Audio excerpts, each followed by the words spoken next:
So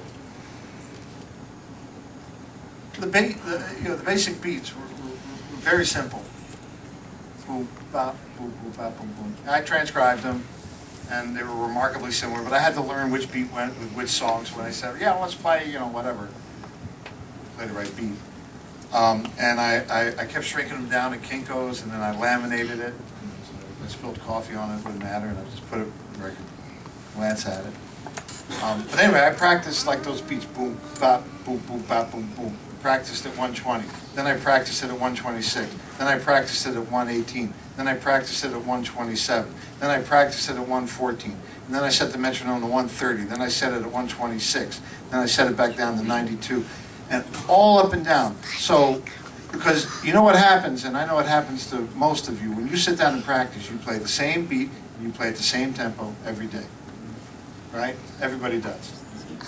And, if you're lucky enough that a tune gets called at that tempo, great.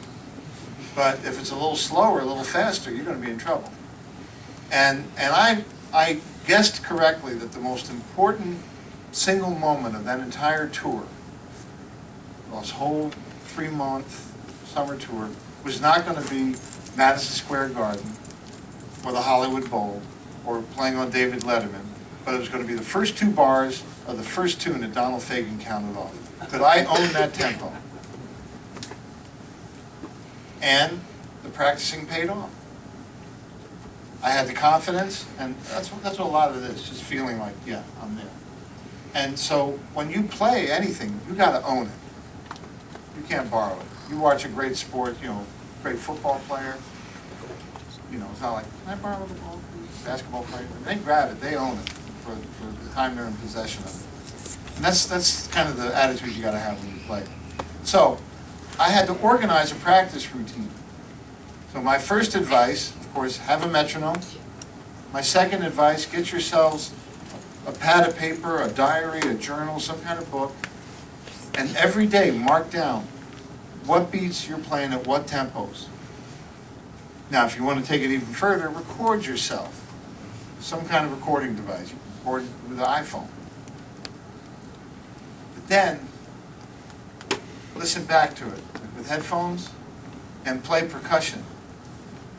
So, I'll do that with my students. I have them play maybe without a metronome, they just play, or with, and then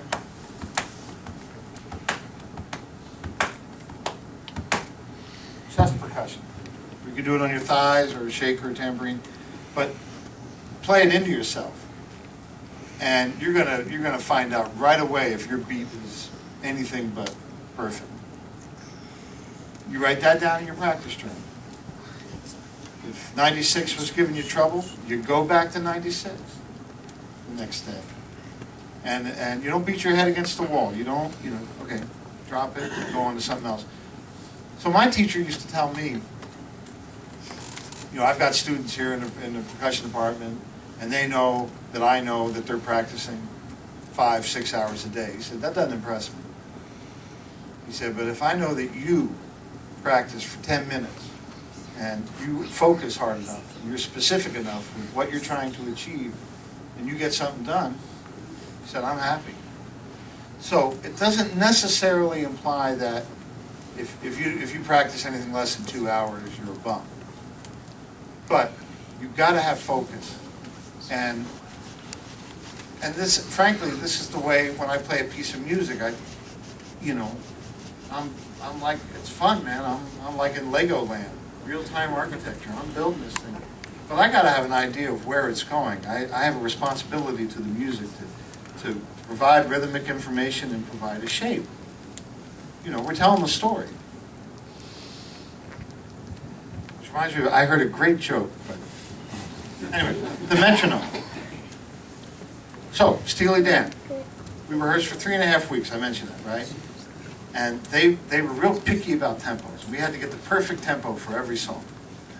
And, I mean, we were even doing like 122.5, which, we'd have to double up to 245. So we finally convinced them to stick with whole numbers. And we were doing Hey 19.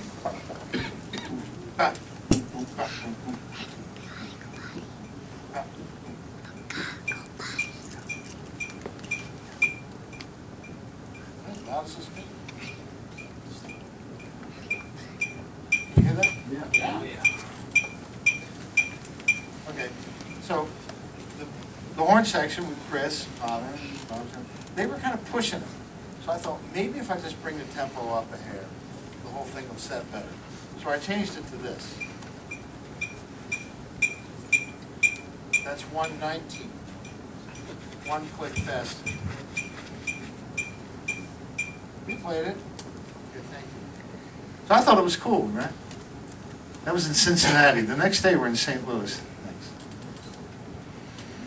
Donald Fagen and Walter Becker come out on stage, and I go, yeah, let's run Hey 19.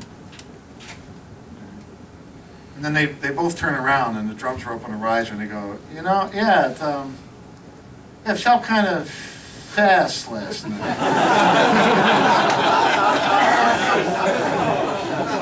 I said, wow. You guys noticed? They go, well, did you do anything different? I said, well, yeah, I changed it from 118 to 119. That's remarkable that you guys caught it, man. And yeah. Don't do that again. Come on, boys, come on, let's play another tune. We're going to play